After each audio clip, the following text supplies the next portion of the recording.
Hello, I just wanted to do a quick video on kind of how I afford to buy luxury items and some tips and tricks on how to get a good deal on luxury items. So first of all, I will say that I'm going really slowly. First of all, I would say that if you buy an item when it's fairly new to market, it's often cheaper. Like for instance, the first Moschino Jeremy Scott bag I bought, it was before everybody went, oh my god, he's amazing. It was kind of where people were a bit like, oh, what's going on? I'm not sure. I got the first bag I got by him. It was beautiful quality. It was the McDonald's Moschino collection. I think I got it half price on sale and it was literally like £250, whereas now so it was like 500 full price, but now the bags from the subsequent collections have been more like £1,000, and I'm not 100% sure if the quality is quite as good as the one that I got in the first collection. So I would say if you get in there quick, you often get a better price. I think the longer that they do things for, the more and more popular they get, the more and more the prices go up, and this could be due to popularity and, you know, not having enough stock, or it could just be inflation, but whatever it is, they do tend to go up. So, you know, if you get in quick, you will often get things cheaper. I think the first time I saw a particular YSL bag, it was about 800, and now I think it's about 1,400. When I first got these Charlotte Olympia kitty shoes, I think I got them for, gosh, about £250 or £300, something around there. I think there was an offer on, I think I got a slightly deal, or it was on sale or something, but it wasn't an extortionate amount. It was like 200, 250, something like that, maybe 300, somewhere in that £200 to £300 ballpark. God, I cannot talk. But now I have seen them more like 500, 600. So again, I saw them, I loved them. It was one of the first or second runs of them that she did, and I saw them, I loved them, I got in there, and I'm so happy I did, because at the price they are now, I wouldn't be able to afford them. So yes, I would say get in there quick. I think, yeah, there's quite a lot of handbags that when they first come out, they have been much cheaper.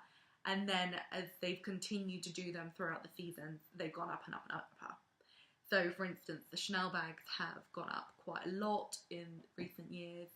The Charlotte Olympia shoes have gone up a lot considering where they were when she first launched. Yeah, things go up. I'm sure the first time I saw like the Chloe bags, they were more like 800 or 1,000, and now they're more like 1,500, 2,000. So yeah, I would say getting in there quick is often a really good thing to do in terms of price. Things do go up. Things, as they get into kind of the classic status, they do go up. So I would say get in there quick. I would say keep an eye on sales. Selfridges, Harvey Nichols, Harrods. I don't know why I'm slapping my thigh. The Outnet can be amazing. Net-a-Porter sales can be amazing. Monia Frere can be amazing. I have bought quite a lot of things from Louisa Via Roma when they've gone on sale. I think Louisa Via Roma have great items. I think they've got really cool designers. And I've often got things from Louisa Via Roma and Monia Frere on sale much, much cheaper than Net-a-Porter or Matches, for instance, have had it. I don't know what it is. I don't know if it's the fact that they're European or something. I don't know what it is, but Monia Frere and Louisa Via Roma I really like for sales. I think they have great discounts. They often do emails with an extra 10% off, so look out for them. That's really good. So yeah, that's another thing to look out for, so get in there quick. And also check, like, scour the sales. Like, do not be afraid. Spend that time looking. I sometimes price compare on like Farfetch. I look at like Louisa Via Roma, Monia Frere. The Outnet I often look on. Brand Alley can be really good. So I do look. I have in my head what I really like, and then I go around all those sites looking. I cross-reference with like Farfetch. I make sure I'm signed up to say like the ones I shop at the most, like Louisa Via Roma, Monia Frere, the Outnet. I'm signed up to all Matches as well. I'm signed up to all their newsletters, so that when they have an extra customer 10% off voucher, I can take advantage of that. I also look out for the ones which are more likely to do free delivery and free returns, Because I think Net-a-Porter, for instance, you have to pay about £10 for delivery. And then I think, I can't remember if the returns are free or not, but the delivery charge on Net-a-Porter is like £10, whereas the delivery charge on Louisa Via Roma, I think, is free. So that's something to look out for. And then if you are buying from the pre-loved market or the vintage market, that is another very, very, very good way to save money. For instance, I'm going to pull out this Chanel brooch. I bought this Chanel brooch. Well, actually, my boyfriend bought it for me a few months ago. It's from the spring. It's from like the 2017 cruise collection, and he got it at the airport, which is another place you can save money. He got it at the airport, and it was 20% off because it was duty free, but it still cost £500. I think it was like £520, something like that, something in the early £500 region, which I was like, that's a lot. But it would have been more like 600. So if you had your eye on this and then you saw it at the airport, this would have been a good deal. But actually, if you compare with this brooch, which is also Chanel, it's a 1994, something like that, 1994 Chanel brooch, gold tone, great condition, super happy, wear it a lot. Ooh, I'm doing this really cat-handedly. I wear it a lot. You can see it a lot on my blog. I wear it a lot. It's great condition. I'm super happy with it. I love it. And this I got from Vintage Heirloom, which is one of my favourite websites for Chanel vintage. I think I paid about £110 for it. So when you think this is new and it cost 500, well, obviously it would have been more like 600. And then you think of this, which is like £110.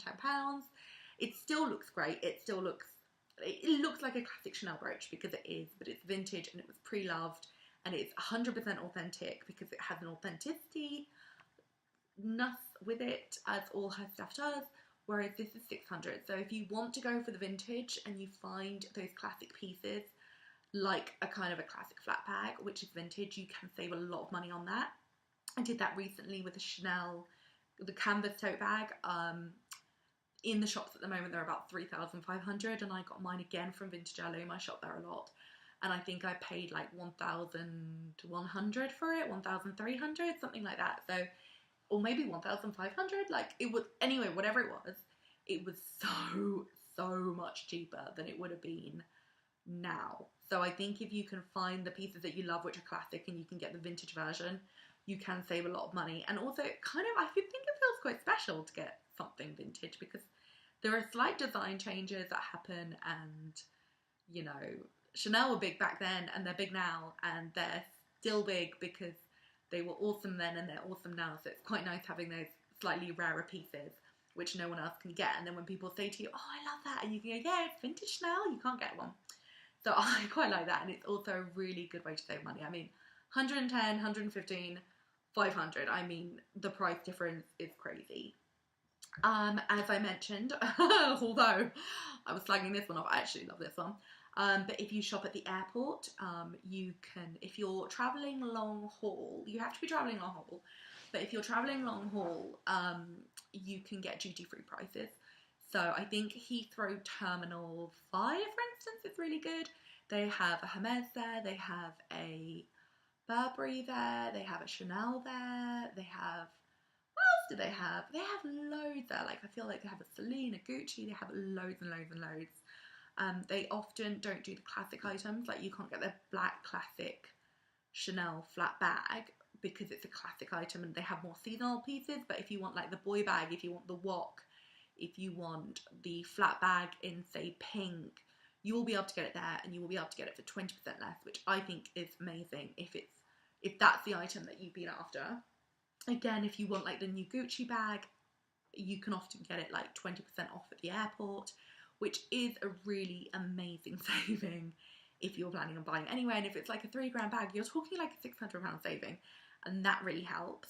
Other tips for buying luxury items when you're not necessarily on a luxury wage is the first time I bought a designer item, I think I was like 24, and previously I had been shopping a lot at, I've got something in there, I've got an MCM bag in the background which I got on sale.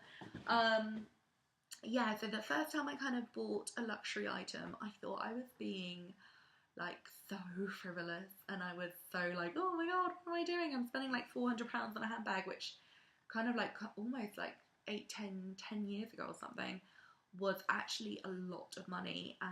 And all my friends were like, you're crazy, you can get something from Primark for like a fiver. But I really wanted it. But I will say that when I bought that bag, I did not buy any clothes for like 3 months because I was like, no, I have spent my shopping budget. So I would say if you force yourself not to buy in Topshop, not to buy in H&M, not to just randomly buy something because you see it in Primark, if you really force yourself not to shop and just wear what you have, then you'll find that you've actually spent so much less on clothes, and you can buy that designer coat that you want, or that designer handbag that you want, or the designer shoes that you want. And if you can buy it when it's on sale, or when it's on offer, or at the airport, or vintage, you quickly find that actually, you know, I used to go into H&M all the time and spend like £30 here, £30 there, £20 here, £20 there. And actually I was spending quite a lot on clothes. And then the minute I stopped doing that and just bought a few items that I absolutely loved and I wore all the time. Like I used to wear a lot of Vivienne Westwood jewellery, I still wear it.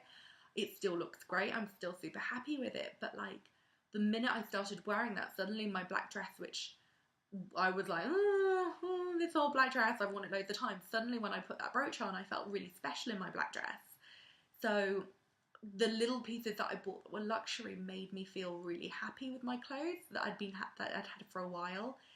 So I would say try and find a new lease of life in the clothes that you already own, and kind of make them feel exciting with the luxury items that you buy once in a blue moon. And then even if you only buy, say, like, you know, a pair of Vivienne Westwood earrings in January, and then maybe a something in like a brooch or something in February, and then maybe you don't buy anything for the whole of March apart from maybe like pajamas and tights, you know, like absolutely essentials.